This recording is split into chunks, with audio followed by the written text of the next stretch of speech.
Talvez você já saiba que a Penumbra está fazendo um financiamento coletivo para lançar em português o Liber ABA.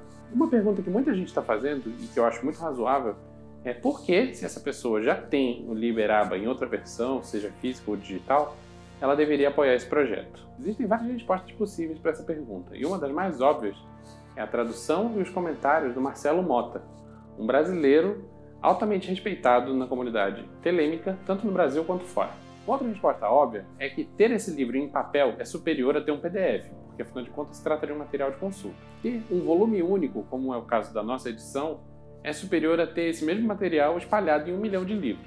E ter isso em português com uma tradução boa é melhor do que ter em inglês, que não é a sua língua nativa. Mas existe uma outra resposta que não é óbvia, que é a forma como a gente está tratando as discrepâncias entre as diferentes versões desse livro. Eu não estou dizendo aqui de forma alguma que a versão da Weiser, que é o tijolo azul, seja ruim, mas uma coisa é inegável. Ela não é 100% fiel à obra original como foi escrita pelo Crowley. Quando o editor do Tijolo Azul, o Breeze, lançou esse livro em 1994, ele fez várias coisas que são, no fim das contas, o trabalho do editor. Ele complementou alguns pontos que ele achou que estavam deficitários, corrigiu algumas coisas que ele achava que estavam erradas, e durante esse processo ele acabou acrescentando erros que não estavam lá na edição original. Nesse momento aqui eu estou falando exclusivamente do Book 4 azulão da Weiser, que talvez seja a versão mais popular hoje em dia. Mas isso também se aplica a praticamente qualquer outra edição desse livro que você for procurar. A nossa proposta para o lançamento desse projeto do Liber ABA em português é fazer uma versão mais parecida possível com o lançamento original.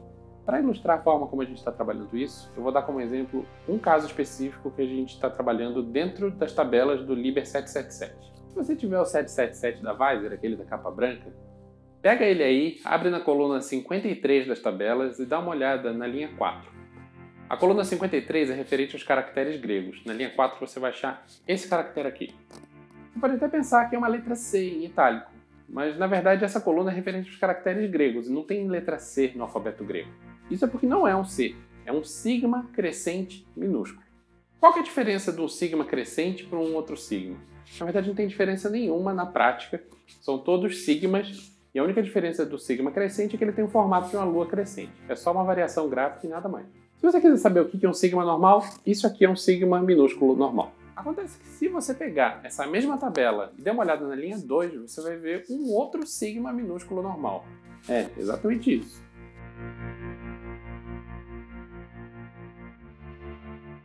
Bom, se o 777 é uma tabelona de correlações e eu tenho o mesmo símbolo na linha 2 e na linha 4, isso significa que tudo que eu tenho na linha 2 é igual ao que está na linha 4? Bom, acho que deve ter alguma coisa errada aí. Esse 777 branquinho da Weiser é um facsímile da edição de 55, que foi editado pelo Germer. 55, o livro já tinha saído em 1929, acho que vale a pena a gente dar uma olhada em outras fontes para confirmar. Esse 777 da Weiser é um facsímile, uma cópia exata, do que foi lançado em 1955, chamado 777 Revised. Porém, esse Revised não foi necessariamente revisado. Ele foi muito ampliado pelo Germer, que foi o editor na época, mas ele não foi necessariamente corrigido ou alterado na parte que já estava lá.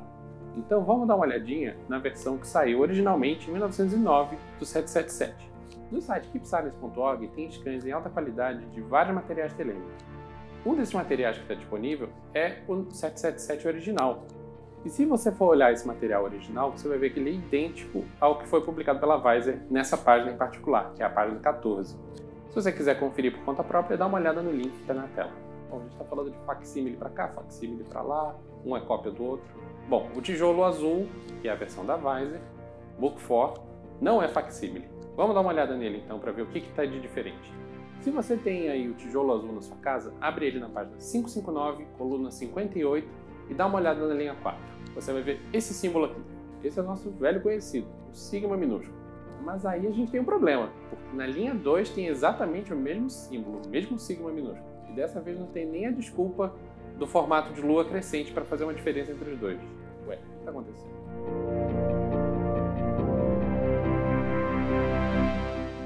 A versão que a Penumbra usou como base é a de 1929, que foi publicada pelo próprio Crowley 20 anos depois do original do 777 e que, supostamente, corrige os erros que o próprio Crowley identificou nessa primeira publicação.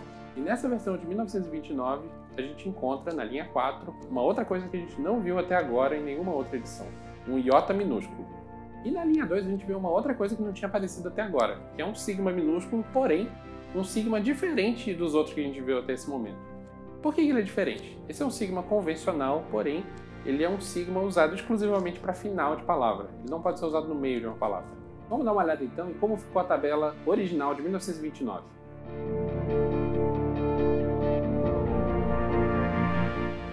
Se você não quiser acreditar diretamente no que eu estou falando, recomendo que você dê uma olhadinha nesse link e confira uma cópia que tem na internet.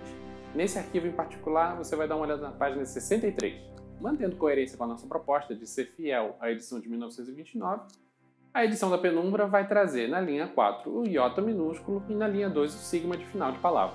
Afinal de contas, esse foi o material que o próprio Crowley teve condição de corrigir em vida. Esse é o tipo de cuidado que a gente está tentando ter com a nossa edição do Liberaba. Se você quiser saber mais sobre o projeto, recomendo que você dê uma olhadinha no site do projeto, que é o catarse.me/liberaba.